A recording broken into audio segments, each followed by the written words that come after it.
I was the only passenger on the train, but someone kept calling my name. I take the late train home almost every night. I work in the city and live out in a quiet suburb, so by the time I'm heading back, it's close to midnight. Most of the time, the train is completely empty. It's just me, a book, and the low hum of the tracks under my feet. Last Thursday, something happened that still keeps me awake every night. It started like any other evening. I finished up at work, grabbed a coffee, and made it to the platform just in time. The last train of the night, empty, as usual. I climbed into the second car and took my usual seat, near the back by the window. The train doors hissed shut, and we started moving. I was scrolling on my phone, half asleep, when I heard it, David. Someone whispered my name. I froze. I looked up, expecting to see another passenger. But the car was empty. Completely. I turned around, even stood up, nothing. I laughed it off at first. Maybe my mind was playing tricks. Long day. Lack of sleep. I sat back down. But then I heard it again. Closer. David. This time, it was louder. Like it was right behind me. I spun around. Still empty. My heart was pounding now. I stood up and walked the length of the car. Empty. Even peeked into the next car. Nobody. Not even a conductor. I sat back down, gripping my bag. The lights overhead flickered. Then, the intercom crackled to life. David, please, stay in your seat. My blood went cold. The intercom was never used on this line, and it had said my name. I jumped to my feet, ready to run to the next car. But the door wouldn't open. It was locked. The lights flickered again.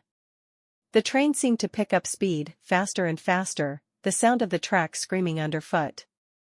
Then the lights went out. Pitch black. I stood there in the dark, clutching my bag. The air felt thick, almost electric. Then something brushed past me. Cold. Like ice. And then, right in my ear, stay in your seat. I stumbled back into my chair, heart hammering, trying to calm my breathing. When the lights came back on, the train wasn't moving. I looked out the window. We were stopped in a tunnel. No lights. No sign of the station. Just darkness. I stood up again, walked to the door, and pounded on the glass. No answer. I could feel panic rising in my chest. That's when I noticed something strange. The reflection in the window. It wasn't me. It looked like me. Same clothes. Same bag. Same face. But it was smiling. And I wasn't. I froze, staring at the reflection. And then, it raised its hand and waved. I backed away, bumping into my seat. When I looked back, the reflection was gone. I sat back down, shaking. That's when the doors at the end of the car opened. And a man walked in. He wore a dark conductor's uniform, but his face. It was pale. Too pale. His eyes were completely black. No whites, no pupils. Just black. He walked slowly down the aisle toward me. I couldn't move. When he stopped in front of me, he smiled, a wide, unnatural grin. "Ticket, please," he said. I fumbled for my wallet, hands trembling, and handed him my monthly pass. He looked at it, then back at me. "You shouldn't be here," he said softly. I swallowed hard. What do you mean?" His smile widened even more. "This train isn't for you." Then he handed my pass back, turned around, and walked back down the car. He disappeared through the doors. I sat there, heart racing, unsure what to do. Then, the train started moving again. But it wasn't heading toward my stop. I looked out the window, and realized the tunnel outside wasn't ending. It just kept going. Minutes, hours. I couldn't tell. No stations. No signs. No lights. Just endless black tunnel. At some point, I must have dozed off.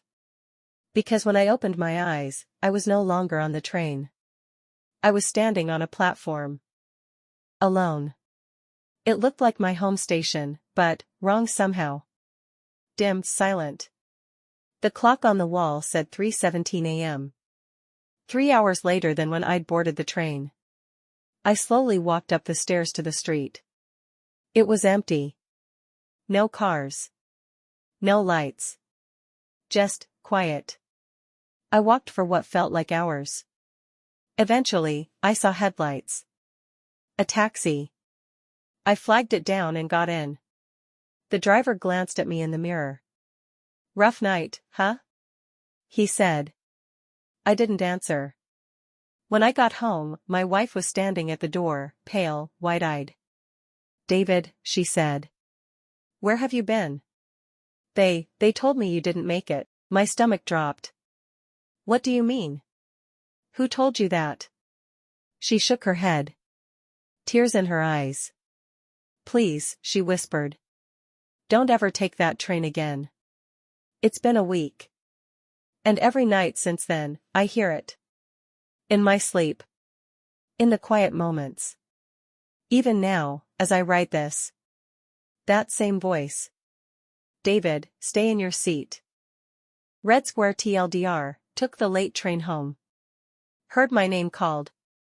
Lights went out. Conductor told me I shouldn't be here. Woke up hours later on a strange platform. Wife says they told her I didn't make it. Still hearing the voice every night.